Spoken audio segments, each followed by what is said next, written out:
முடிந்தவுடன் காதல் முற்று பெறுவதில்லை. நிறைவடைவதும் தொலைத்தலும் தேடுதலும் காணுதலும் தொடர் நிகழ்வாகவே நடந்து கொண்டே இருக்கின்றன. மேலும் அன்பினால் ஒருவருக்கொருவர் வலிமை பெறுகின்றனர் என்பதோடு அன்பில் இருவர் அனுபவிக்கும் ஏமாற்றம், நிராகரிப்பு, கண்டுகொள்ளாத தன்மை, பொறாமை, ஒப்பீடு, சந்தேகம், அச்சம், வாடல் போன்றவை அவரின் வலிமையை குறைக்கிறது என்பதை மிக இயல்பாக இந்த இனிமைமிகு பாடல் நமக்கு முன்னிறுத்துகின்றது. அன்பின் மறுபக்கத்தை ஏற்க மறுக்கும் எவரும் அன்பை முழுமையாக தழுவிக்கொள்ள இயலாத மானுட இயல்பின் கொண்டாட்டமே இந்த இனிமைமிகு பாடலின் நோக்கம். ஏனெனில் கடவுள் ஆணும் பெண்ணுமாக மனிதனை படைத்ததன் நோக்கம் ஒருவருக்கொருவர் ஆதரவு மகிழ்ச்சியும் கொடுப்பதற்கான ஆணும் பெண்ணும் அன்பில் இங்கே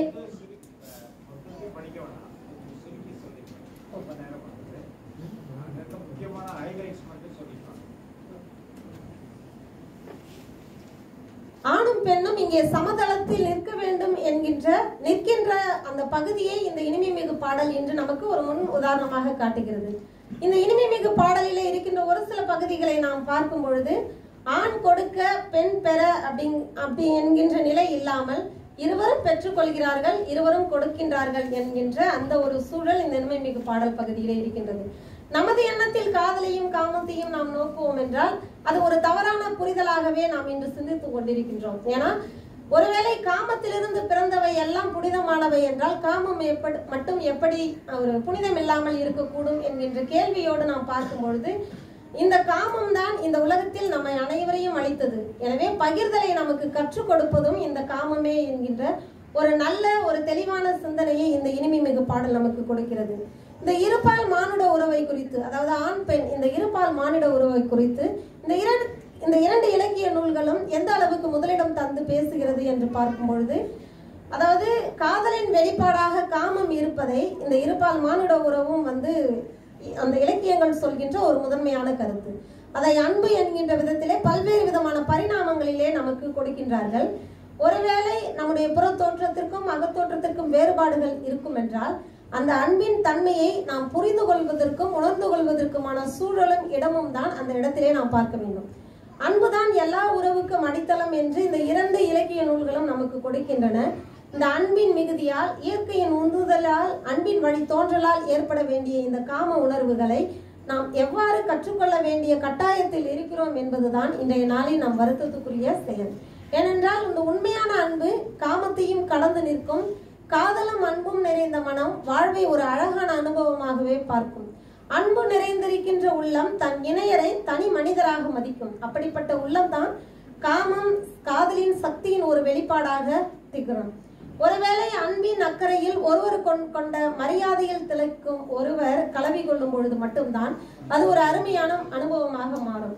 இந்த ஆய்வின் முடிவில் நான் சொல்ல வந்தது, தாம்பத்திய உறவு என்பது ஒருவருக்கொருவர் ஆதரவாக நிற்பதோ அல்லது குடும்பத்தை நடத்துவதோ குழந்தைகளை பெற்றுக்கொள்வதோ மட்டுமல்ல, கணவன் மனைவி இருவரிடையே இருக்கின்ற பந்தம் வளர்தல் என்பது மிகவும் முக்கியமான ஒன்று. ஒருவேளை தியாகம் செய்து கொண்டுதான் இந்த உறவை நாம் பாதுகாத்துக் கொள்ள வேண்டும் என்கின்ற அவசியம் இல்லை. இந்த பந்தம் இயல்பாகவே தானாகவே வளர்தல் அவசியம். இல்லை என்றால் அந்த திருமணம் என்கின்ற முறை மட்டும்தான் இருக்கும். அதில் இருக்கின்ற உறவும் புரிதலும் அங்கே இழந்து போய் நிற்கப்படும். பொதுவாக அறிவியலின்படி நமக்கு கிடைத்திருக்கின்றது ஒரே ஒரு வாழ்க்கை.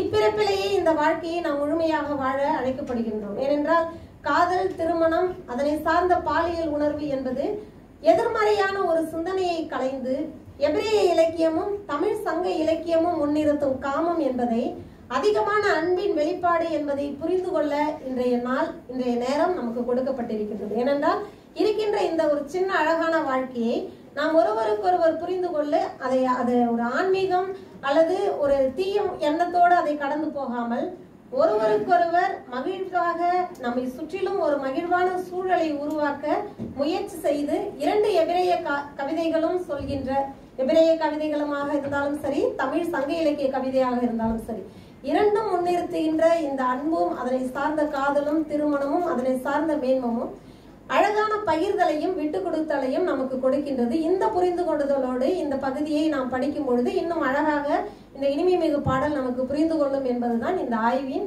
நோக்கம். இந்த ஆய்வை நான் முடித்ததும் அந்த நோக்கத்திற்காகத்தான் முடித்தேன். இதுவரை என்னுடைய ஆய்வை பற்றி ஒரு சில காரியங்களை குறித்து விட்டேன். நான் நம்முடைய குழுவிலே இந்த ஆய்வை நான் பதிவு செய்கின்றேன். அதிலே நீங்கள் அதை பார்த்து கொள்ளுங்கள். வாய்ப்பு தந்த அனைவருக்கும் நன்றி செலுத்துகின்றேன்.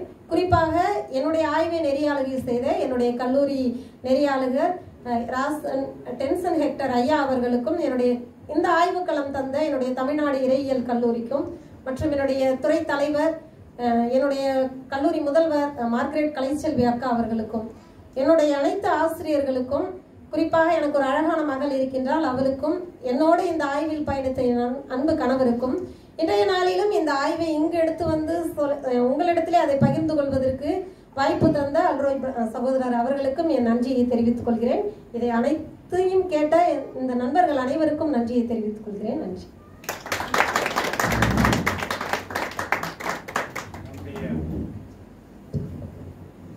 நம்முடைய அன்புக்குரிய சகோதரி ஓவியப்பாவை அவர்கள் ஒரு ஓவியம் மாதிரி ஒரு கட்டுரையை தீட்டிக் கொண்டு வந்து காவியம் படிக்கிற மாதிரி நமக்கு படித்து கொடுத்து விட்டு போயிருக்கிறார்கள். இனிமை மிகு பாடல் என்று சொல்லப்படுகிற உன்னத பாட்டினுடைய அகப்பொருள் செய்திகளையும் தமிழ் இலக்கியத்தில் வருகிற அகப்பொருள் செய்திகளையும் ஒப்பிட்டு அவர்கள் பல கருத்துக்களை சொல்லியிருக்கிறார்கள். ஆழ்வார் பாடல்களில் குறிப்பாக மற்றும் நம்முடைய பிற இலக்கியங்களில் வருகிற பாடல்களை எல்லாம் அவர்கள் ஒப்பிட்டு சொல்லியிருக்கிறார்கள். இப்படிப்பட்ட ஆய்வுகள் விரிவாக செய்யப்பட வேண்டும். இறையியல் நோக்கில் மட்டுமல்ல, வாழ்வியல் நோக்கில் அவங்க பல செய்திகளை சொன்னார்கள். எப்படி இந்த காதல் அகப்பொருள் என்பதை ஒரு தாழ்ந்த ஒரு பொருளில் அதை ஒரு பார்க்காம அன்பினுடைய மிகுதியான வெளிப்பாடு தான் காதல், காமம் என்றெல்லாம் சொன்னார்கள். ஒரே ஒரு சின்ன விளக்கம் மட்டும் சொல்ல, தமிழாசிரியர் என்கிற முறையில் இந்த காதல் காமம் என்கிற 2 சொற்கள் இருக்கின்றன. இப்போ அதை பற்றி தவறான ஒரு புரிதல் இருக்கிறது. திருவள்ளுவர் காலத்தில் நாம் இப்போ சொன்ன லவ் அப்படிங்கிற அந்த ரொமான்டிக் அந்த ஃபீலிங்கை அவர் காமம்னு தான் சொல்லியிருக்காரு. காமமே மென்மையானது தான். பிற்காலத்தில் என்ன ஆகிவிட்டது, காதல் என்கிற சொல் தான் புனிதமான சொல் என்றும், காமம் என்கிற சொல் கொஞ்சம் மலினமான தாழ்ந்த உணர்வு என்றும் வந்துருச்சு. திருவள்ளுவர் சொல்றாரு, மலரினும் மெல்லிது காமம் சிலர் அதன் செவ்வி தலைப்படுவார். காமம் என்பது மலரை விட மென்மையானது, ஒரு சிலருக்கு தான் அதன் அருமை தெரியும்னு சொன்னார். ஆனால் பிற்காலத்தில் காமம் என்பது தவறான இழி பொருள் பேருன்னு சொல்லுவாங்க அது இலக்கணத்தில், அப்படி வந்து விட்டது. ஆனால் நம்மை பொறுத்த வரையில் உன்னத பாட்டு சொல்லுகிற காதல் என்பது உன்னதமான காதல். அதைத்தான் அவர்கள் இங்கே எடுத்து சொல்லி இருக்கிறார்கள். கிறிஸ்தவ திருமறையில் கொஞ்சம் பலருடைய விமர்சனத்துக்கு உள்ளானது கூட இந்த இனிமை மிகு பாடல் என்கிற நூல்.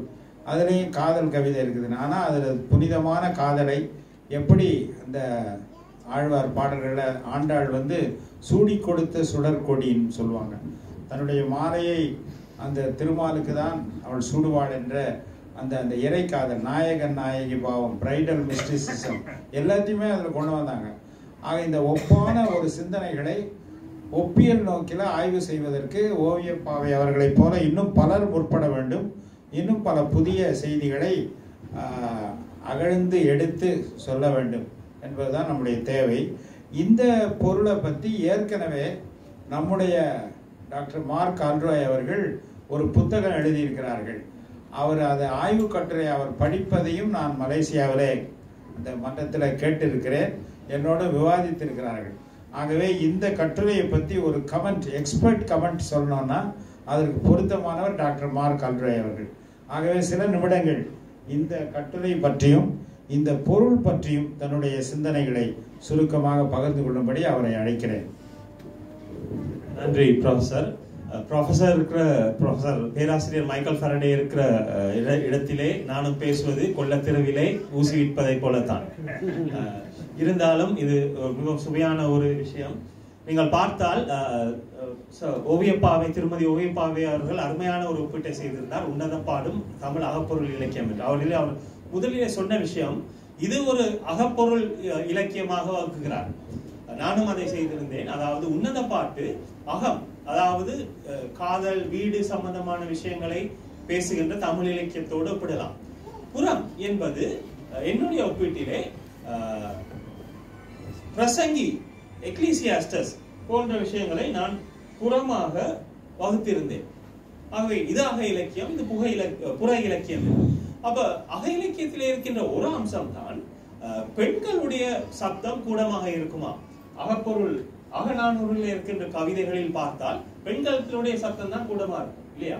புறநானூறிலே பார்த்தால் ஆண்களை பற்றிய செய்திகள் அதிகமாக இருக்கும். ஆனால் அகநானூறிலே பேசுவது எப்பொழுதும் பெண்களாகத்தான் இருக்கிறார்கள். இப்ப இதுல இருந்து ஒரு பிராக்டிக்கல் அப்ளிகேஷன் சொல்லணும்னா கூட, நம்ம திருமணம் முடிச்ச எல்லா ஆண்களுக்குமே இது தெரியும். வீட்டுல அதிகமா பேசுறது யாரு?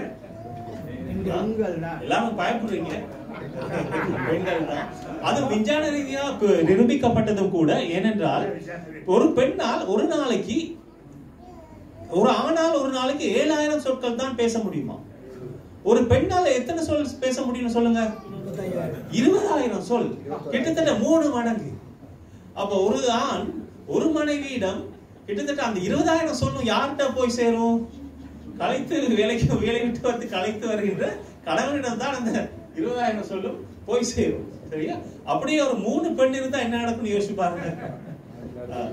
ஓகே, சரியா? அப்ப அது ஒரு விஷயம். இப்ப இந்த இடத்திலே மற்றது அகநானூரிலே இருக்கிற அகப்பொருளிலே இருக்கிற இன்னொரு விஷயம் தான் நான் லீனியாரிட்டி.